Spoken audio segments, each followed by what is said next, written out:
کسی گاؤں میں ایک نوجوان لڑکا رحمان رہتا تھا۔ اس کے والدین محنت مزدوری کر کے پیسہ کماتے تھے، لیکن رحمان کو فضول خرچی کی عادت تھی۔ وہ جو بھی پیسہ ہاتھ میں آتے بے سوچے سمجھے خرچ کر دیتا۔ کبھی دوستوں کے ساتھ ہوٹل میں مہنگا کھانا کھا لیتا، کبھی قیمتی کپڑے خرید لیتا اور کبھی غیر ضروری چیزوں پر دولت لٹا دیتا۔ اس کے والد کئی بار اسے سمجھاتے کہ بیٹا، پیسہ بڑی محنت سے کمایا جاتا ہے، اسے سنبھال کر خرچ کرو۔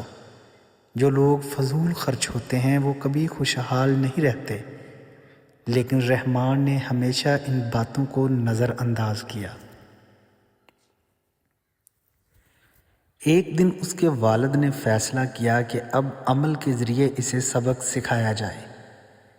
انہوں نے رحمان کو اس مہینے کے تمام اخراجات خود سنبھالنے کی ذمہ داری دی اور کہا، یہ لو تمہارا خرچہ ہے، اگر پورے مہینے سمجھداری سے چلو گے تو تمہیں کوئی کمی نہیں ہوگی، اگر فضول خرچی کی تو تمہیں خود اس کا سامنا کرنا ہوگا۔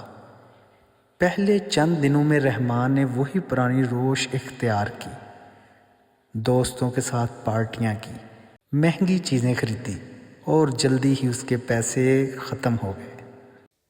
مہینے کے آخری دن ابھی دور تھے، لیکن رحمان کے پاس نہ کھانے کے پیسے تھے نہ ضرورت کی چیزوں کے۔ جب اس کے دوستوں کو معلوم ہوا کہ اس کے پاس پیسے نہیں ہیں تو انہوں نے بھی اس سے دوری اختیار کر لی۔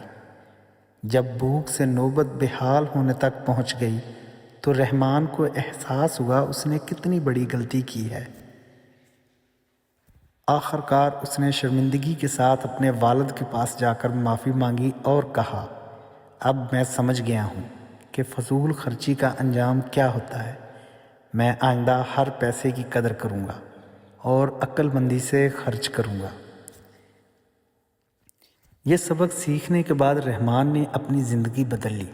اب وہ پیسوں کو سنبھال کے خرچ کرنے لگا، ضروریات اور خواہشات میں فرق سمجھنے لگا اور بچت کی عادت اپنا لی۔ کچھ ہی سالوں میں وہ ایک کامیاب تاجر بن گیا اور سب کو یہی نصیحت کرتا، پیسہ خوشحالی کا ذریعہ تب ہی بنتا ہے جب اسے عقل مندی سے خرچ کیا جائے، ورنہ فضول خرچی انسان کو کبھی نہ ختم ہونے والے مسائل میں ڈال دیتی ہے۔ اس کہانی سے ہمیں سبق ملتا ہے، فضول خرچی انسان کو مشکلات میں ڈال دیتی ہے۔ عقل مندی سے خرچ کرنا خوشحالی کی ضمانت ہے۔ ضروریات اور خواہشات میں فرق سمجھنا بہت ضروری ہے۔ بچت اور منصوبہ بندی سے پیسہ سنوارا جا سکتا ہے۔ یہ کہانی ہمیں یہ بھی سکھاتی ہے کہ پیسہ ہاتھ کا میل نہیں بلکہ ایک نعمت ہے جسے سنبھال کر رکھنا چاہیے۔